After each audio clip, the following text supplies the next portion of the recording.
Gardons nos animaleries pour conserver nos espèces. Bonjour, je m'appelle Frédéric Potier, je dirige la société Aquaterra Diffusion et nous sommes spécialistes en poissons exotiques, invertébrés et insectes et reptiles depuis bientôt 25 ans. Tout d'abord, mon métier est né d'une passion pour l'aquariophilie et pour la terrariophilie depuis mon enfance. Elles sont équipées de tous les dispositifs et matériels techniques nécessaires pour bien acclimater ces poissons. Dans un deuxième temps, les animaleries possèdent également du personnel qualifié qui nécessite par la contrainte législative une certification de façon à pouvoir distribuer les animaux qui sont inscrits sur cette certification. Nous sommes dans un métier fortement impacté par la législation et qui nécessite bien entendu du personnel à la hauteur.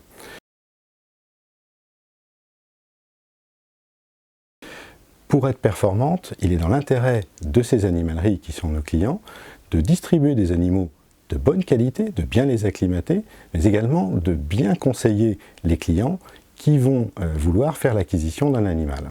Donc de ce fait, l'animalerie doit non seulement respecter pour des raisons évidentes la législation, mais en plus, l'animalerie doit respecter des règles d'hygiène, de propreté et de qualité de conseil qui lui permettent de bien vivre et de bien distribuer les animaux, ceci dans de bonnes conditions.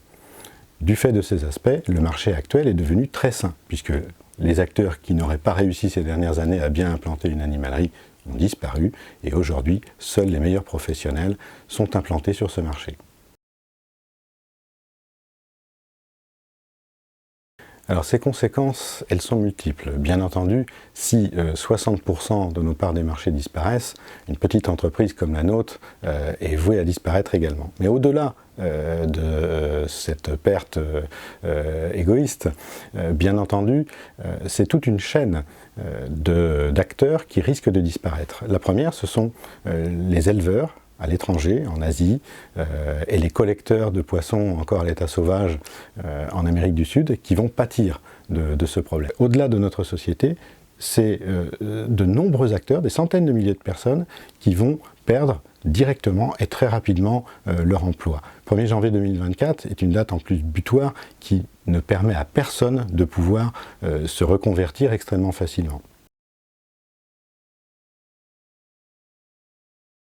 Ce marché, s'il disparaît, c'est également la conservation des espèces, en particulier pour les poissons exotiques qui sont énormément menacés dans leur milieu.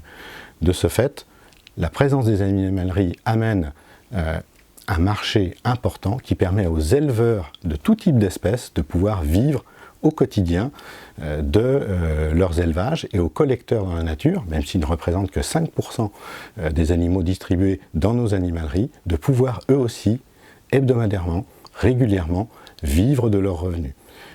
En achetant un poisson sauvage, on protège également la forêt et les populations qui y vivent. Nous sommes sur des animaux de biomasse et donc l'aquariophilie représente une source de conservation importante d'espèces qui ont déjà disparu dans leur milieu. Et nous devons faire en sorte de favoriser l'importation régulière de ces espèces pour pouvoir les découvrir, mieux les connaître, les élever à travers les aquariophiles amateurs, les aquariums publics et bien entendu les chercheurs qui sont tout à fait conscients de ce problème.